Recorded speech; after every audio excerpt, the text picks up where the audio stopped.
All right, Brother Rand, thank you so much for joining us. I am so excited for you to join us on this particular platform to ascertain the wisdom of God in over your life, professionally, as well as spiritually, just, really kind of enriching us on this platform. So we're super glad to have you on because we appreciate men of standard, men of virtue, and you're one of those. And I consider you a friend. And so super glad for you to honoring us and being on this platform today.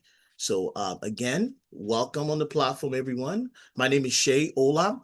I'm the founder and curator of Wisdom for Life and Leadership. This is a platform designed to help people ascertain the wisdom of God both in the secular and the sacred space. And today, as we always do, we always bring great content to you, allowing you to be able to glean into wisdom from others that are working the walk, both in a professional setting or maybe in a church setting. But today, my good friend here with me, Mr. Randall E. Toby, is an accomplished man in many ways. We're going to be hearing his story, but today we're going to be leaning into what it takes to excel as an emerging leader. And this is a man that I believe will be able to help us unpack some of this today. Leadership is a word that is used quite often, both in the corporate and in the secular space. But I do find that there is a deficit of good leadership in our spaces today. And part of that is the lack of proper maturation in a maybe social media age.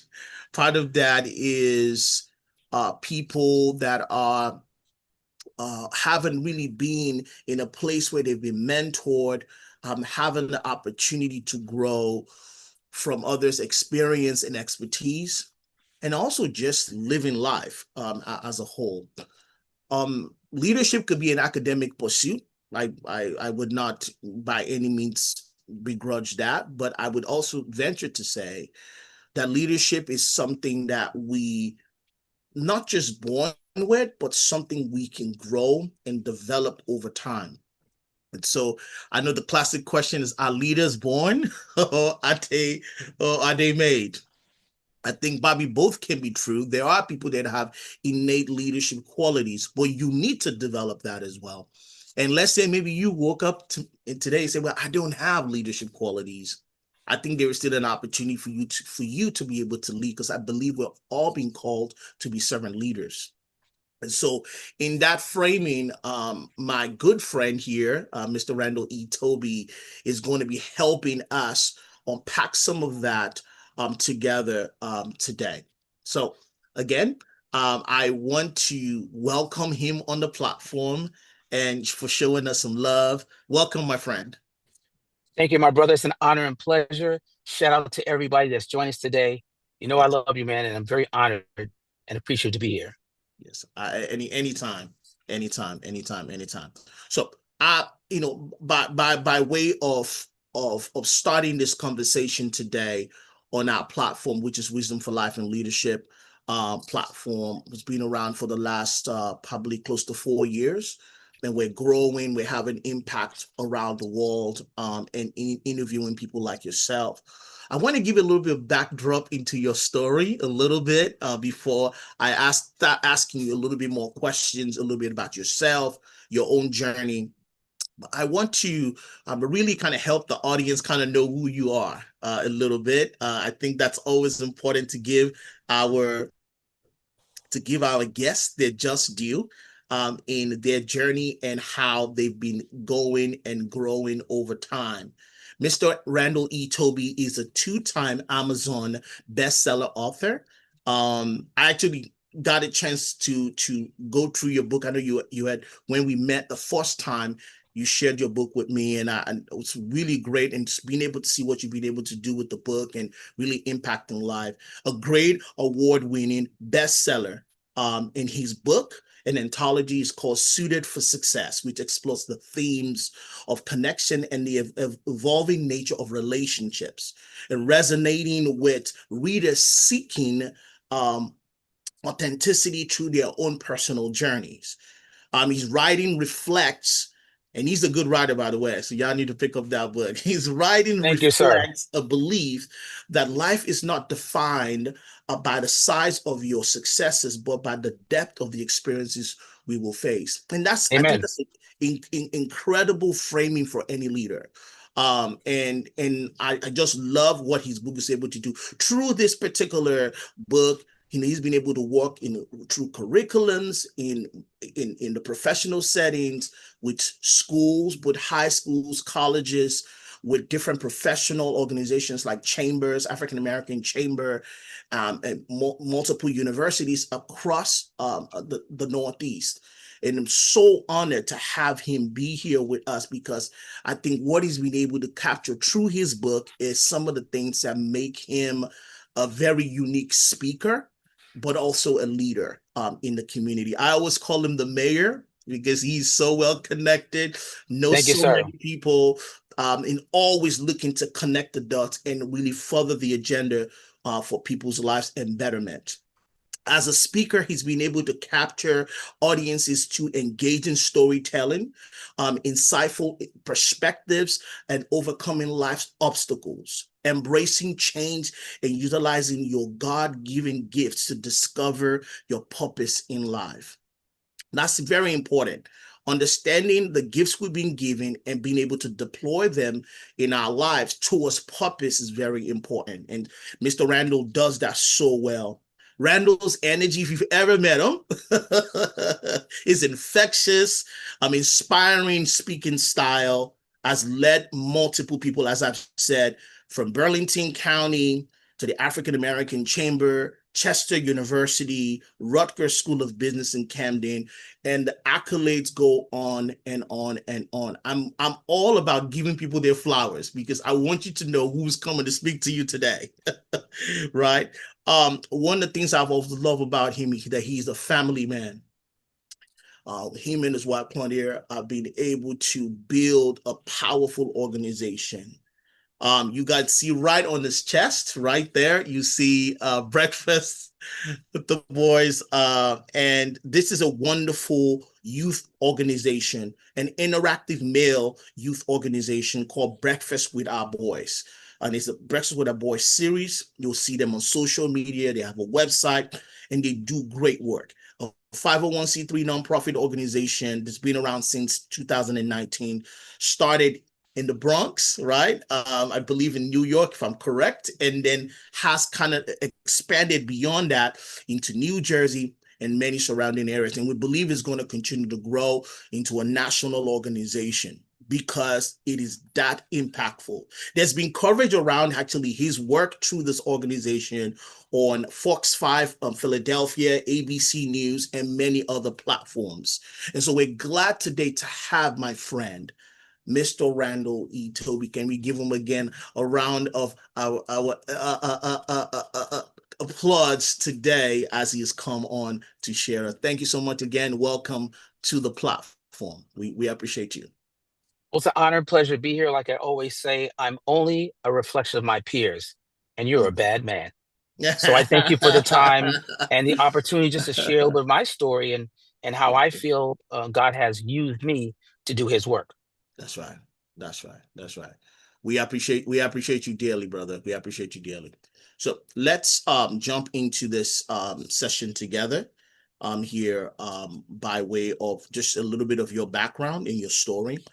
Um I think one of the things that is very important is to kind of hear people's story and their genesis. I like to say where you started. So by way of question, where were you raised? What's your background? Where were your parents from, and how did you grow up? What state did you grow up? What city? Let's hear it a little bit. Well, first of all, let me apologize. I'm on the road. I'm about to do an event today from 12 noon till 4 p.m. with a church here in Harlem. So I'm traveling. I have the family with me, but I'm a native New Yorker, born in Brooklyn. Born in Brooklyn, New York. I currently reside in Burlington City, New Jersey. But the amazing thing is, I grew up with a single mother who was an amazing human being that Mm, suffered from mental illness. She mm, was diagnosed as mm, paranoid schizophrenia. If you know about mental illness, then you know that on the outside, things seem well, but on the inside, right. some things are Mm, going on. So mm, during the course of our lives, my brother Glenn and I were homeless numerous times. We lived in hotels, we lived with relatives, but I always tell people that it was the best thing that ever happened to me because mm. it taught me that material things don't mean very much, but family, health, and love are some of the most important ingredients to being successful, along with, of course, the Lord Himself. Wow. Wow. No, thank you so much for that. Thank you so much for that. That's really powerful. That's a story of resilience. Hearing you sharing that, and that is important because I think sometimes people see people, you might see maybe of a finished product, but you don't know where the person came from. You don't know the story of what got them to that place where they're able to excel because it's going to show it's a combination of empathy, expertise, and experience, right? Combining together to be able to impact people. And thank you so much for sharing that story with us. A little bit going deeper into this particular part of your background. Can you tell us a little bit about maybe your journey in faith? I know, in your work, I know you're a man of faith. There's different ways we can share um, and preach the gospel, if you want to call it that. Sometimes more direct format, sometimes in our conduct, in our actions. And one thing I know about you, just in our times of our friendship together over the last few years, is I see a man of purpose, a man that has really understands the purpose of God for him in the spaces that he occupies. And you walk that, it's just very natural how it comes out of you. Can you tell us a little bit about your own journey? You don't have to go in deep into it, but just a little bit of kind of what got you, what's informing where you are today by way of your beliefs. Absolutely. As a young man growing up, I lived with our mother and grandmother, and my grandmother was a very religious Baptist woman. And we Mm, went to church with her as children. But as mm, I became an adult, you have to find your own path. that's right. And I think the magic moment for me was when I moved to New Jersey. Mm, The home that we had went into foreclosure. mm, And God allowed us to live there for 2 years without paying the mortgage. This is during the big boom that happened '07, '08. But I remember that time that I literally got on my knees and prayed in front of my fireplace, asking God not to allow my children to be homeless. I have a son and a mm, daughter, mm. Chelsea and Stavinci, because I did not want them to face the pain and suffering I had. Wow. And at that time, I gave everything up, realized that I had no control, and the Lord was in control of everything. Mm, Like most men and human beings, I try to do things based on my talents, my skills, and gifts. But I really humbled myself and prayed with tears and really realized, Lord, I can't do anything else. do I leave anything. it all up to you. Please Mm, answer me. mm, mm. Wow, wow, wow. Powerful testimony. Powerful testimonies. A place of borrowed faith, but a place where we have to own our own faith and the walk that God has brought you to give you that and understanding the source of your sustenance, the source of your success in that way as well. So thank you so much for sharing that with us. Tell us a little bit about how you became a best-selling author and a speaker. You're a prolific speaker. I've heard you speak many times. Thank And you I'm so not much. saying this for those who are watching this, I'm not saying this to just brown nose my friend, but really, no. Excellent communicator, and of both in written and in a verbal format. Tell us a little bit about what's informed your communication style by way of writing and also by speaking. Well, I'll tell you about the book first. And the book, Suited for Success, Mhm. was developed by a gentleman by the name of PK Kersey, who used Mm, to watch and follow me on social media. He wow. had a brilliant idea of bringing some men of color together to tell their stories. And at that time, I was actually writing a book. And the book was something I planned to put out the following year. But here's where God comes in. Mm, Sometimes God knows better than you know. Because mm, initially I said, I don't need to do this project. I have my own project. I don't want to do a project with other people. Well, like some men, I listened to my wife and she said, you should do it. And when she told me that, I reached out to him. I'm one of 25 men in the story, in the book. And the great thing I did is I talked about my mother's mental illness and being homeless numerous times. And there's 25 different stories by 25 different men. And when it became an Amazon best-selling author, I always give credit to the Lord, because by listening to him and following that path instead of my own, I was able to also be in volume 2, where I talked about growing up without my father, being very angry at him, but then coming to a place of peace before he passed when I was in my 40s. Wow. So the lesson I want to share is, if you're able to hear God and take the time to listen to him, he'll already put the path ahead of you. We just have to follow it. Wow.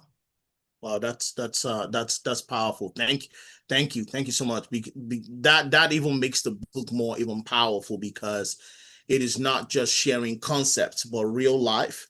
But also that story then to kind of draw out lessons that can really impact people's lives in the place of forgiveness, in the place of thriving, moving forward. In that, in the particular book that you've been able to, in your speaking engagements, I know that you're quite often speaking in front of different audiences. How do you feel like people have typically received your stories and your expertise? You know what? I found out that I was a messenger when I was younger, and I'd go to weddings and different events. People always wanted me to speak. And I'm like, why do you keep bothering me? I want to sit here and chill, have a glass of wine, and relax.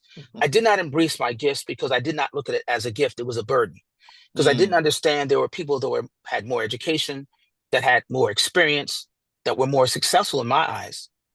But once I started working for an organization in New York City, I worked with returning citizens, men and women in prison. I had a workshop of about 40 to 50 people per day. And one day I decided to talk about my pain of my mother's mental illness and the blessing she had to heal. I started crying in that classroom. And then I started mentioning that every single day. And when I tell you, I had over 150 letters, notes written to me by men and women on public assistance, coming home from prison, crying in my classroom, I realized that I had an anointing and I owed myself, but more importantly, I had to follow that path. So I had absolutely nothing to do with it. What I did is took what he gave me and finally listened to what he told me to do. Mm, mm, mm, mm. Wow. Wow. That's hearing the voice of God and obeying and following. And that's so important. That is so important. And that's a difference maker. That's a difference maker for us. No, thank you so much for sharing that with us. And I think that's what makes the authenticity of your story and your experience, and the anointing is the ability, obviously, to fulfill divine task that God is giving to us. And I believe that the work that you've been able to do and you continue to do, pays credence to that. And in that, I want to transition a little bit into conversations that we want to have with emerging leaders. You lead teams right now in your workplace at Father's Center. You lead teams or with your nonprofit, Breakfast with Our Boys. Um, and you're in different leadership capacity in the different places that you find yourself. And so that's one of the reasons why I brought you on today, because I think it's so important and poignant for us to be able to help emerging leaders, not just based on age only, but emerging leaders wherever they find themselves. How can they continue to scale up in their ability to have influence? Before I say anything else and kind of delve into this, I want to ask a question that I like to ask a lot of my guests. How would you define leadership? Well, leadership begins with a servant's heart. Leadership means being able to take all your experiences and share them with someone else. So you have to do it in a very unselfish way. What I believe has made me successful is to focus on the mission, not my own individual success. And I found that God would put people like yourself in my path without me even having to look. So think about driving down the highway. And when you're driving on your own, you change lanes, you may not put the blinkers on. And what's going to happen? You have an accident. But when God is in your life, you're still going to make that lane change, but he's going to make sure that anointing makes that car go the other way so it doesn't touch you. So you have to be open as a leader. You have to realize it's not about you. And the mission has to be about how do you take what you have to make someone else better? It's about giving, not taking. Wow. Wow. It's about giving, not taking.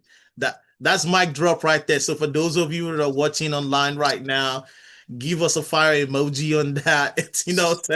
It's, it's really about that. And I love what you said. So it's about service, about being a servant leader. And I think that's such a powerful thing because I think we get it mixed up when we think it's about ourselves. When we think it's about when it becomes a focus on self, we lose the mission by which God has called us to have influence over people for the good. And if I may add one more Yes, thing, sir. with social media and a lot of Mm. young people, and even mature adults like ourselves, Yes, sir. we're always chasing fame. We're Mm. chasing success. But Mm. I strongly believe there is absolutely no competition on God's divine plane. So if you stay in your lane, he will bring things to you. You don't have to chase anything in this world. Mm. You have to be obedient, pay attention, and listen to his word. Amen. Amen. Amen. Wow. Right there, right there, right there, right there. Those are gems right there. Those are gems right there. So let's ask something more specific to help this audience that's listening today. From a godly perspective, what does successful leadership really mean for emerging leaders?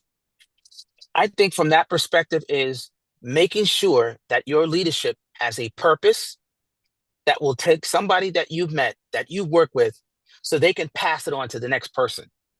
So you don't want to stay in a silo because you and I can have success together.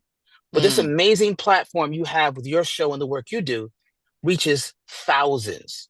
And that's because the goal is to take someone, make them better, and have them duplicate that to make the world a better place. Because leadership is not being in the front. Sometimes the best leaders know when to sit aside and be quiet. And I Mm. think you and I do that very well. Yes, yes, yes, yes. Um, mm, this is really important, Brother Randall. I think that in the social, you mentioned this earlier, in the social media age, I think people think leadership is the likes, the subscribers, the platform that they've built. And so you have a lot of people that are almost what I call grifting leadership and not really about that, about the life that is really needed, that you really need to live. Um, don't stay in silos, knowing when to be silent, knowing when to speak. And you're a true example of that because we've been in multiple meetings and I know okay, let me put you guys up on game really quickly.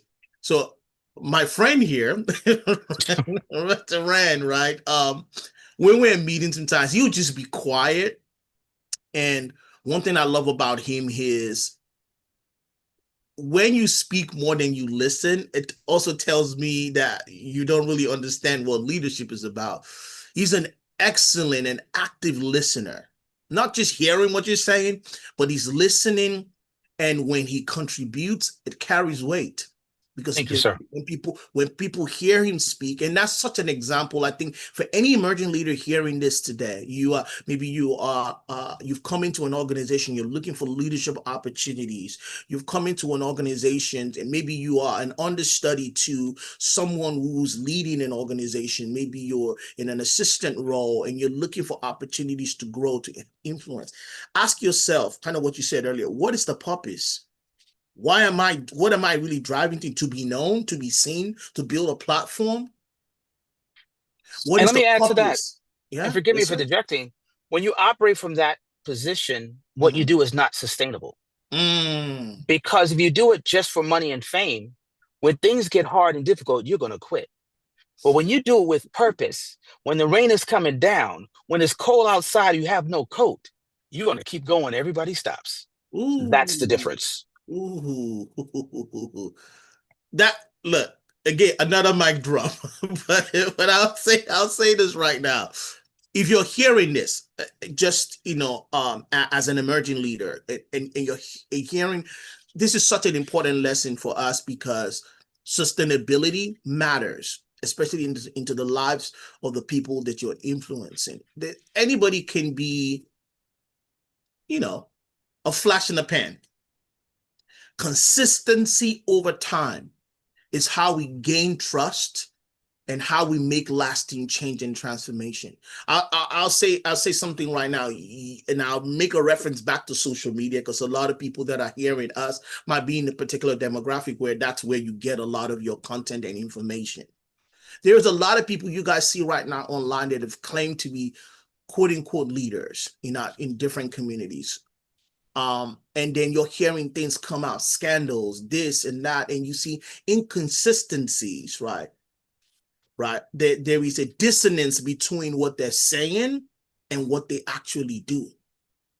And a lot of times that's because people have spent more time trying to build a brand and not really understanding what is my purpose. How am I going to continue to stay consistent to make change? Change does not happen overnight.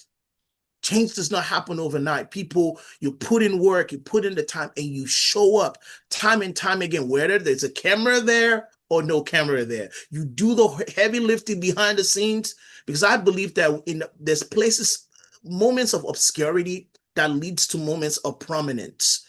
And when we're not able to own the places where nobody sees you and you continue to do the work, and even let's say nobody ever knows your name, ever, the point is that the people that your impact know and their lives are changed and transformed as we keep on going on. I love what you said. I love what you said earlier because I think that is so important for us as we look at and helping people mature and grow. In your organization, what have you seen? You work with a group of young men that are obviously kind of just coming into their own in many ways. What have you seen, especially working with the young generation? What are the trends that you see? How are they embracing leadership? Or where are the areas you have to sometimes redirect and helping them continue to thrive in their leadership? Well, just to give your audience a little background about Breakfast with Our Boys, it was actually started in Burlington, New Jersey in 2019. Wow. Okay. And I started because I grew up without a dad. And let me bring God back into this picture. I did not want to work with the youth because I had an organization called Magnificent Men that we would meet once a month in the library in Harlem. So we would have men come together and talk about things that were on their heart. When I moved to South Jersey, I wanted to continue doing that. And my wife said, you should work with young people. And I'm like, no, thank you. Our kids are older. One night I went to bed, and this is a true story. I've never heard God's voice. People say they have, and I'm sure they have. But the night I went to bed and I tried to say, what am I going to call this thing? I literally heard God speak and say, Breakfast with Our Boys. Why am I sharing that? Since 2019, we have not had any major funding. But despite that, we have not missed serving the children breakfast at every mentoring session. One in New York City, one in the Bronx. We've been featured on Fox 5 and ABC News without chasing to be on social media or television. Why do I say this? If your purpose is God, He will put the things in front of you, beside you, and behind you to take you where you need to go. But you and I, we must listen. Answering your questions with the youth, two of the biggest things I see there are issues is dealing when it comes to dating and relationships. Everyone's on their phone. No one's listening to each other. And social media oftentimes gives an unrealistic perspective of a relationship. So when things don't go well, you go get somebody else. But in the real world, to have a sustainable relationship and love, you got to be there through the good times and the bad times. Put up with somebody else's mess because they'll put up with yours as well. And the other thing is having unrealistic, expectations of thinking they're going to come out of school, make $100,000 a year, and put no work in. So it's just teaching young men from that perspective that requires sacrifice, it requires work, and surrounding yourself with the right people.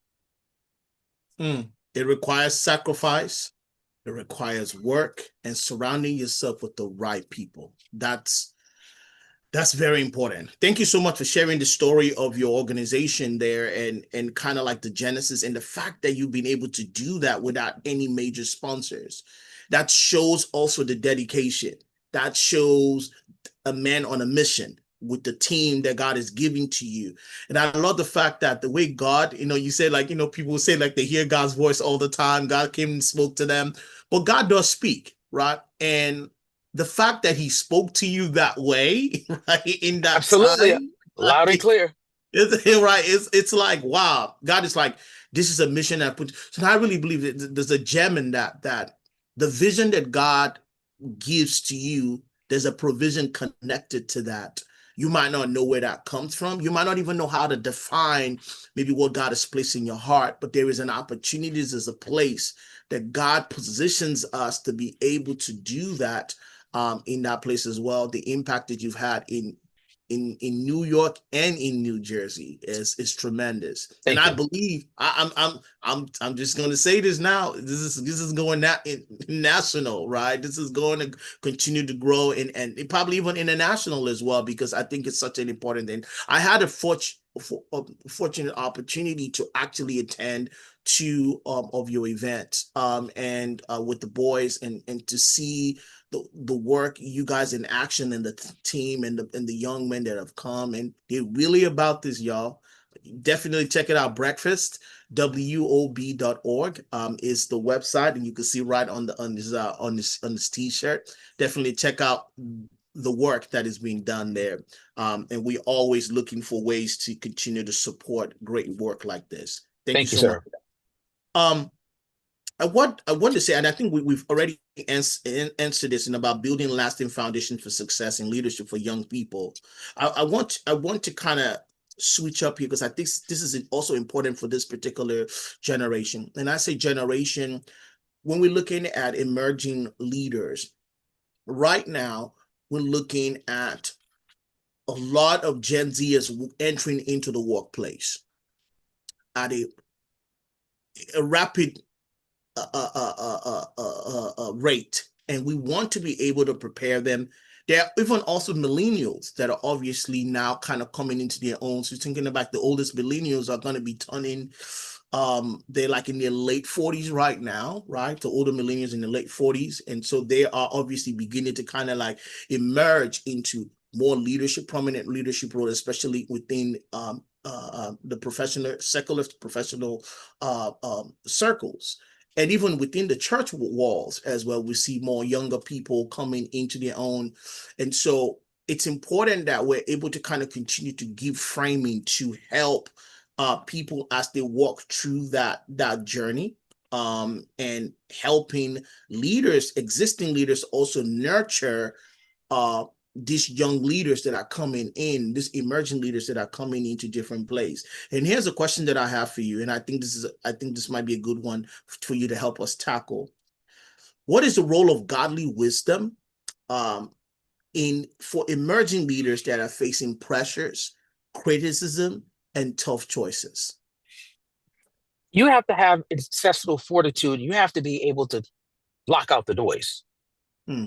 Invisible headphones.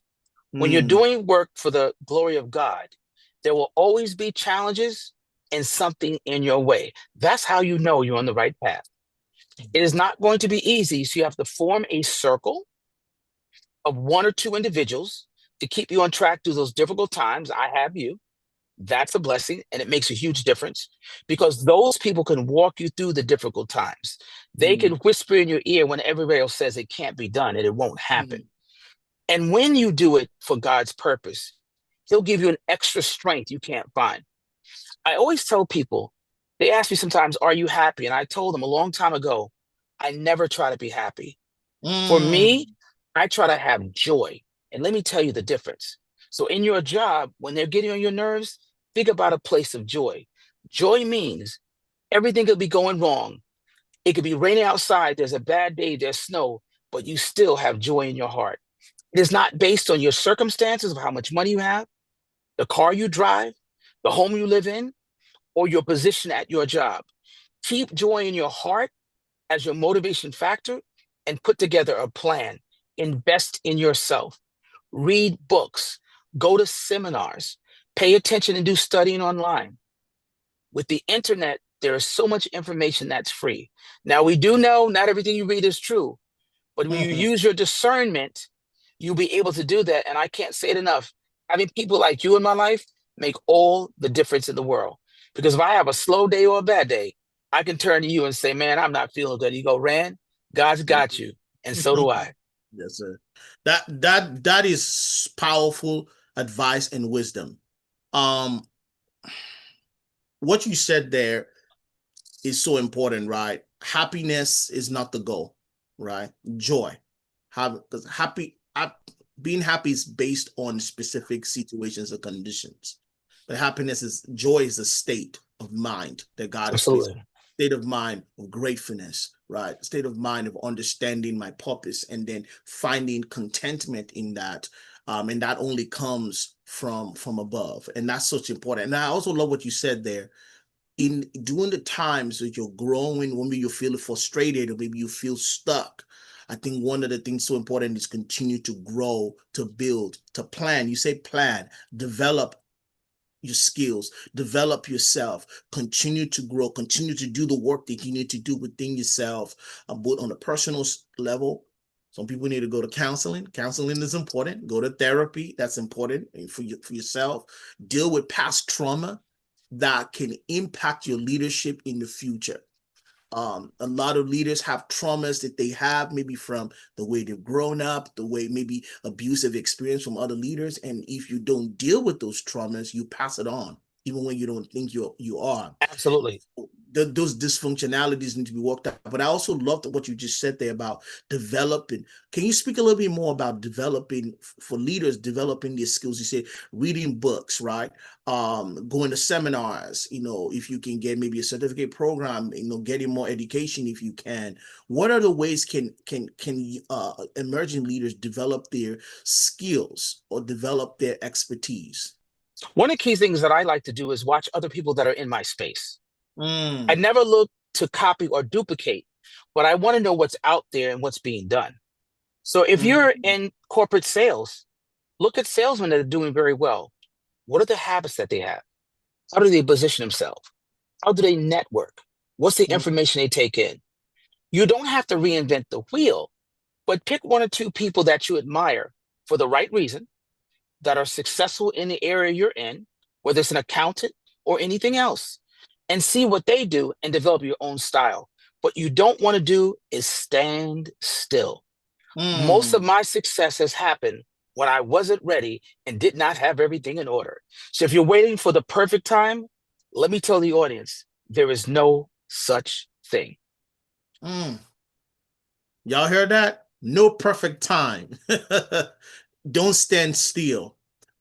Continue to move forward, right? I love the fact that you said you watch others, right? But the goal is not so much to copy them, but is to take the best practices incorporated into what you already have, whatever God already gave to you, and really continue to go forward. Some people trying to feel like they have to reinvent the wheel. You don't have to reinvent it. If something works, you can find maybe your own version of that to continue to grow and continue to kind of have the impact that God has given to you in that. Let me give you a practical example. A practical example. Some years ago, um, I had I had a mentor. I was probably about 23, 24. Said like, look, you're a good speaker. I'll give you some opportunity to, get public speaking done. And so I will be invited sometimes to like colleges to speak to students.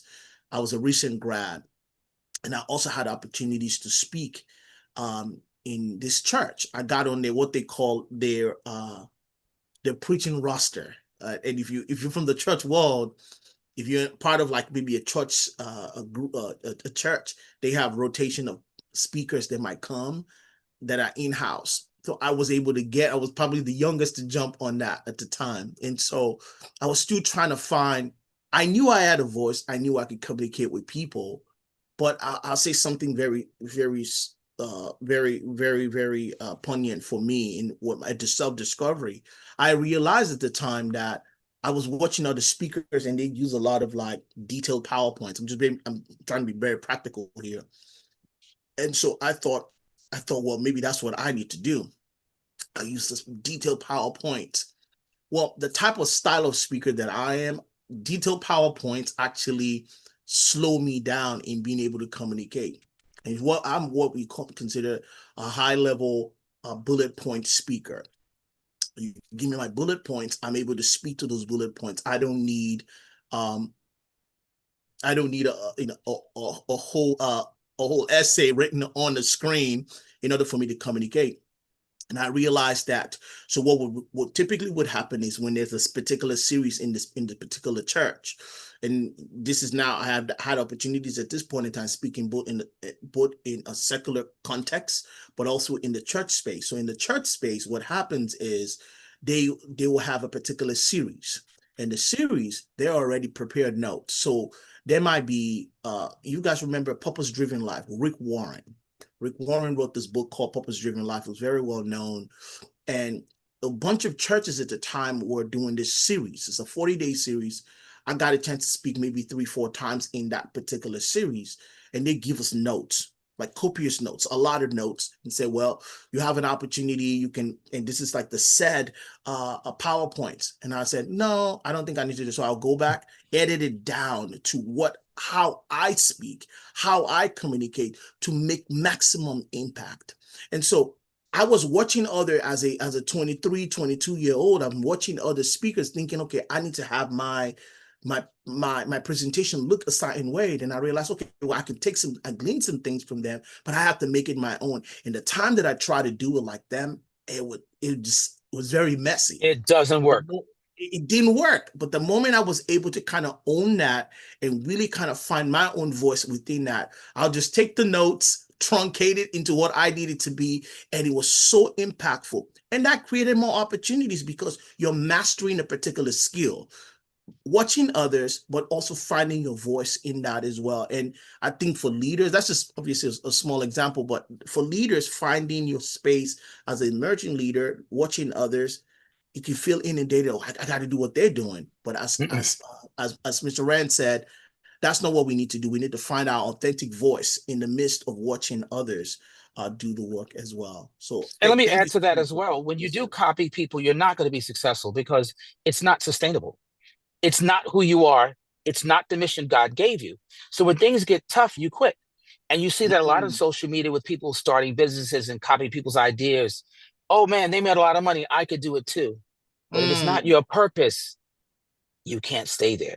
If it's not your purpose, it is not going to work out. Wow. If it's not your purpose, it's not going to work out. If it's not your purpose, if it's not for you, your voice would not have the impact it's supposed to have. Wow, gems right there. I have 2 more questions for you today because I know you're a busy man and we know you're on a mission, but I think it's just so important.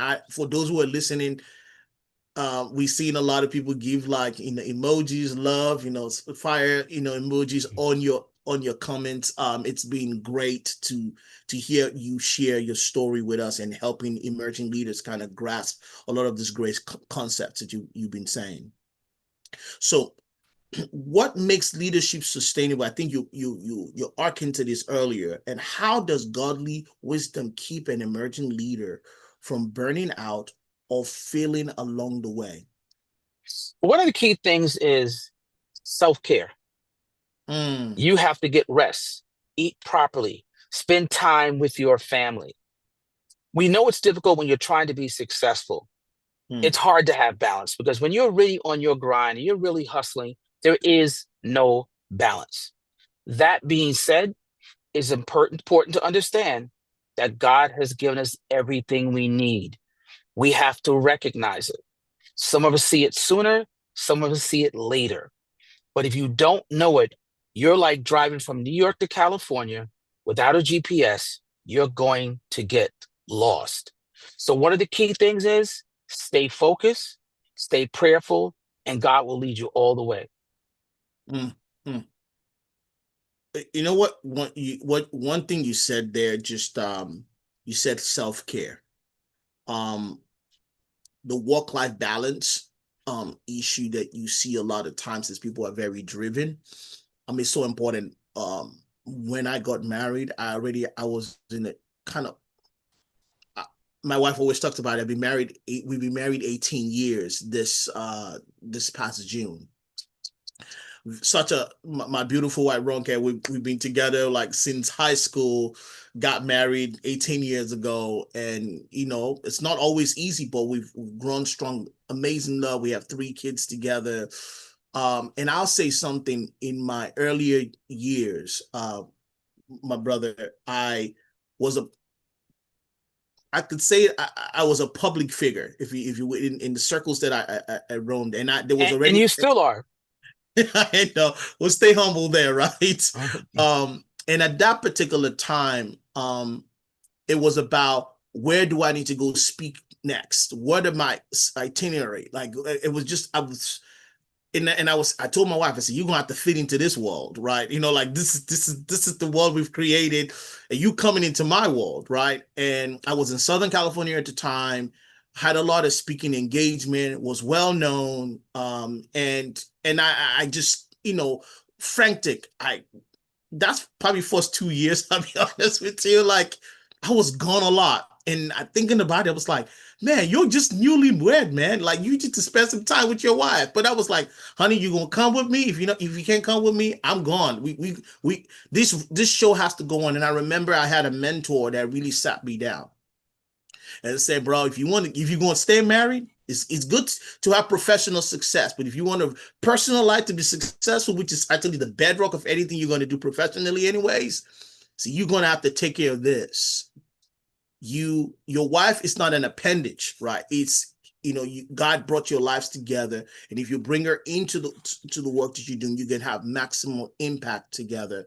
And God began to help me have the work-life balance because I was gone a lot. I'll be honest with you, I'll come home late at night from like engagements, come back and do it again the next day. And that's kind of what I knew. And having that work-life balance is so important as well. So self-care, I'll be honest with you, at the time, I wasn't eating right. I wasn't doing like the other thing. You're just going, because you think, hey man, the next opportunity, I can't miss it. And God really sat me down, like probably, and just said, look, no, that's not your priority. Your first ministry is your home. Get that right. Let me follow up with what you just said. And I say this all the time when I speak to men. A good woman makes a good man great. They have a Mm, sixth sense that we don't have. They see things that we don't see. They protect us as much as we protect them. When right. you're able to humble yourself as a husband, and listen to your wife, it is not all the time, you will Mhm. see she will add such value that That's you will right. accomplish more with her if she's part of the grind. She doesn't have to be there, but make sure you take her feelings into That's right. consideration because it's about both of you and your family, not about just us. Yeah, that's such a powerful point that you've made there. I want to ask a question that one of our participants just brought up, and I'm going to insert this into this time. Is how do you cultivate godly influence in your in your circles of work? So whether in the secular context or in the sacred context, how do you cultivate godly influence? That's a great question. Well, the work with the Father Center, which is a nonprofit that serves men in Burlington, Mercer, and Camden County, I do their strategic partnerships as well as business development. And when I'm having conversations, I'll often tell people, and of course you have to decide who to say it to, is that I serve God by serving man. And Mm, what I mean by that, everything I do is for his kingdom. And when you do that, people see it. Action speaks louder than words. So many times I don't say it I'll go in my actions. They watch how I move and they say, why do you do it like that? I say, because I'm doing it for the Lord. Wow. And Wow. I could approach them in a manner that may not turn them off, that they don't see coming. But our goal is to let people know that the success we have is because of God. And Mm, everybody listens differently. So you have to approach everybody differently. Somebody you can scream and say, oh, Lord, Jesus is jumping up and down, and somebody else might get turned off. But every opportunity we have to let them know that this success, this life is because of the Lord. And I am here to be his missionary and put the work in. mm. I'm here to be his missionary and put a work in. I'm here to be a servant leader, as you've been espousing there. No, that's so powerful. Hmm. The scripture says that all that we need for life and leadership, all that we need for life and godliness is in him. So all that we need to be really fulfill the purpose that God has placed us on and the track that God has placed us on is already being provided for us. It's a matter of leaning into what God has and kind of going all the way on that. Amen. You dropped so many gems for us today. My last question for you today. And this has been a great interview. Great. Thank you. We're gonna have to Pleasure's have you mine. come back. We have to have you come back, and we definitely gonna have you come back. So that's not I would this love is to. it's a statement. So Thank you, we're gonna sir. have you come back. So, how do emerging leaders position themselves to having lasting legacy? Wow. That's a great question. Do everything with excellence. Hmm. I have a saying, I do everything at 100%. What I mean by that, the most menial tasks to the most difficult things, whether someone is watching or not, I'm going to do it with excellence. If you do it with excellence and the right purpose, it will outlast and outlive you and me. And Hmm. not, and you may not have a parade. There may not be songs playing in the background, but God sees everything we do. And at the end of the day, that's all that matters. Wow. Wow. Do everything with excellence. Do everything with excellence, whether man sees it or not, because you're doing it as unto the Lord. And that is such a powerful point that you've made. Do it with excellence, and I can testify to this. Um, Rand does everything with excellence. Just even down to the way he dresses, the way they walk into his office, the way he has very meticulous, the way he has things positioned in places. And he's my friend. I can speak to it because I know Absolutely. I've been to his home, I've been to his office, I've seen him in all kinds different contexts. Excellence. It's just you, that's what you ooze. And I know that's you were not just born with excellence. It's it could be innate, but also developed over time. And there's a sense of ownership to that process.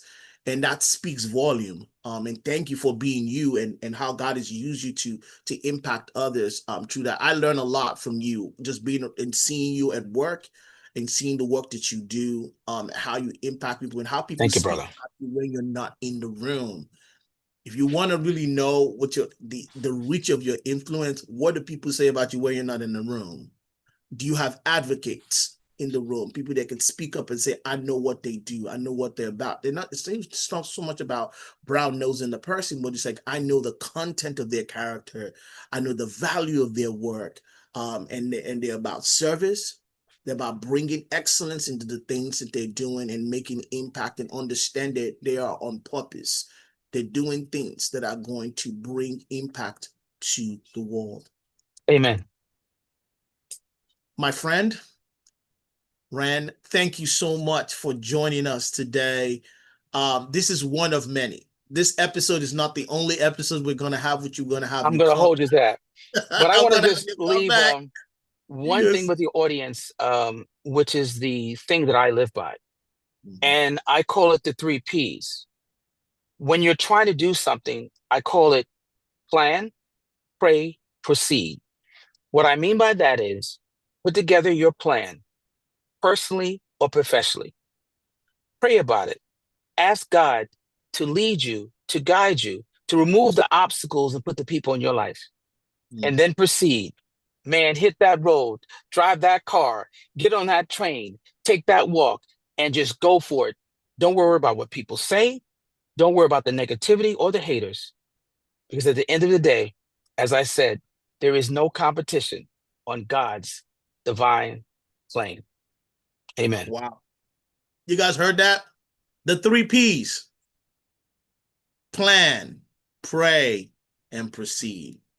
That is such powerful way to end this conversation today. I think that you brought so much to us in the short amount of time that we've had you here, just sharing and sharing gems. I know people that are going to watch this are going to ask the question, where can they follow you? Where can they find you online? If you can share some of your handles with us, that would be great. Absolutely. As you can see in the t-shirt, you can follow us on our website, was the word breakfast, WOB.org, or on Instagram and Facebook, Breakfast with Our Boys. And you can follow me personally at Randall E Toby. That's Randall with 2 L's. And I look forward to hearing it from everybody. I thank you, brother, for your time. This man here is somebody that I admire and respect. He's the co-chair of MCRC. He doesn't talk about it that much, but he's somebody that brings a smile to my face every time I hear you and see you. And I thank you for being so humble and so genuine all the time. Thank you so much. Again, we've had this wonderful interview with my friend, Mr. Randall E. Toby, who has been such an inspiration and a light to me personally and to many around in our communities. And I want you to definitely check him out to see the things that he has going on online. He's a prolific speaker. Again, if you want to kind of check out and maybe have him come speak in one of your organization, you can go to his website, mrtobyspeaks.com. That's another great place to kind of have him come and share and impact over your people, and I know that you won't be the same. Again, thank you so much for coming and being part of this. Again, you're on the platform for Wisdom for Life and Leadership. I'm the founder and curator of the platform, and my name is Shay Ola, and I'm so glad that you came today to get this wonderful information. Again, Mr. Toby has a great book online. I think people can purchase it on Amazon, I believe. On my website. On his website, okay. Mm-hmm. And so this is suited for success. We want to get people into that and hear amazing testimonies and ways for you to continue to scale, hearing other people's story and appropriating it into your own context, and being the best that God has called you to be. Thank you so much, my friend. Thank you. Many blessings to you, your entire team, your family. I love you, brother. Thank you. All right. Signing off. Thanks. Yes, sir. Peace and blessings.